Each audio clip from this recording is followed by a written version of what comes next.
संविधान बचाओ का नारा इसलिए लगा रहे कि आप पूरे देश में देख रहे हैं कि लोकतंत्र की हत्या हो रही है। लोकतंत्र जिस तरह से हत्या की जा रही है, आज संविधान को बचाने की जरूरत है। आज संविधान को बचाने के लिए एकजुट होने की जरूरत है।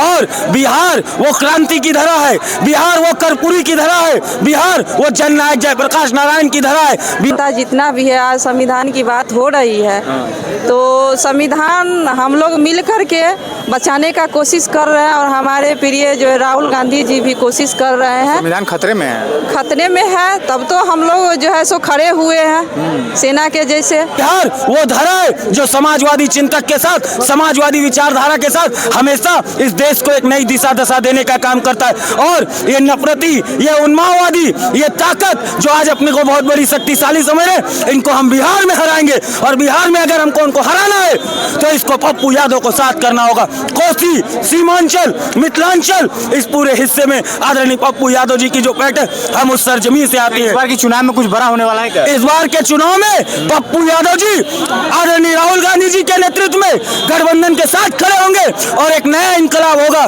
बिहार में पलटू चाचा की सरकार जाएगी और एक ऐसी सरकार आएगी जो संविधान की रक्षा करेगी, जो बिहार की उन्नति की बात करेगी, जो बिहार के भ्रष्टाचार को खत्म करेगी, जो गांव में, ब्लॉक में, थाना में जो इस तरह से दलाली और लोग परेशान है। हम गांव से आते हैं, गांव की पीड़ा बताते हैं, चाहे मेरा पूर्णिया, मधेपुरा, सुपौल, सहरसा, अररिया, पूर्णिया, कटिहार, किशनगंज, हर प्रखंड और पंचायत की बात लेकर हम इस पटना में आते हैं। और पटना में हमारा नुमाइंदा है पप्पू यादव, दिल्ली में हमारा नुमाइंदा है आदरणीय राजेश रंजन और पप्पू यादव। उनकी आवाज के साथ हम इस बिहार की आवाज को दूसरी बार राहुल गांधी इस धरती, बिहार की धरती पर आ रहे हैं, तो इस सबसे बड़ा मैसेज क्या देना चाहिए? सबसे बड़ा मैसेज ये देना चाहेंगे कि वो आने वाले देश के प्रधानमंत्री हैं और बहुत कम सीटों से इस बार चूक हो गई। आप ये मानते हैं पूर्ण बहुमत की बात करने वाले आज अल्पमत में है और अल्पमत के बाद भी बता रहे अब ये सरकार से जाने वाले खाली मेरे चाचा का थोड़ा सा ईमान अगर जाग जाए, आदरणीय हमारे बिहार के मुख्यमंत्री, उनके मन में जरा सा भी समाजवादी क्रांति और नफरत के खिलाफ अगर आ जाए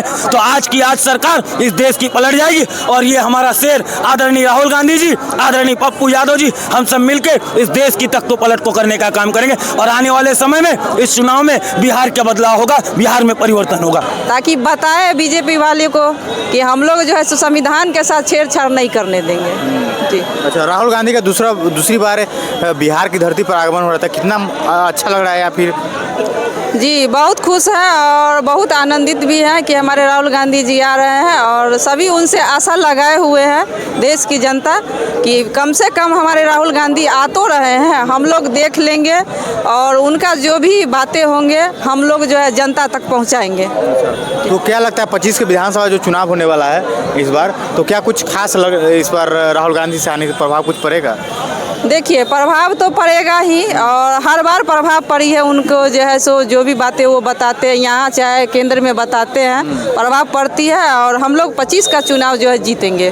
25 का चुनाव जी बिल्कुल। तो नीतीश बाबू को मतलब इस बार हटा देना है? वो तो आदमी बलवान नहीं है, उसका वक्त बलवान है, वो समय बताएगा। हाँ। अभी ने क्या पोस्टर के तले उनकी अभिनंदन स्वीकार कर रहे हैं। आप लोग जो है इस प्रदेश के, इस देश के दलित, SC ST OBC सारे लोग इकट्ठा होकर हम लोग पूरा सपोर्ट में राहुल जी के साथ खड़े हैं। अच्छा, दूसरी बार आ रहे हैं बिहार की धरती पर? हाँ, तब दूसरी बार आ रहे हैं। और जो जंग उन्होंने छेड़ा है पूरे सरकार के विरुद्ध में, गरीबों के तरफ जो बेरोजगारी और जो है महंगाई की मार से जो पूरा देश जो है पीड़ित है, इसके सरकार के खिलाफ उन्होंने जो जंग छेड़ा है, हम लोग कदम से कदम मिला के उनके साथ चलने के लिए तैयार हैं। आज मैं आया हूँ एक मेमोरेंडम लेके, मैं आपको बताता हूँ जो 5 इश्यूज हैं इस देश में।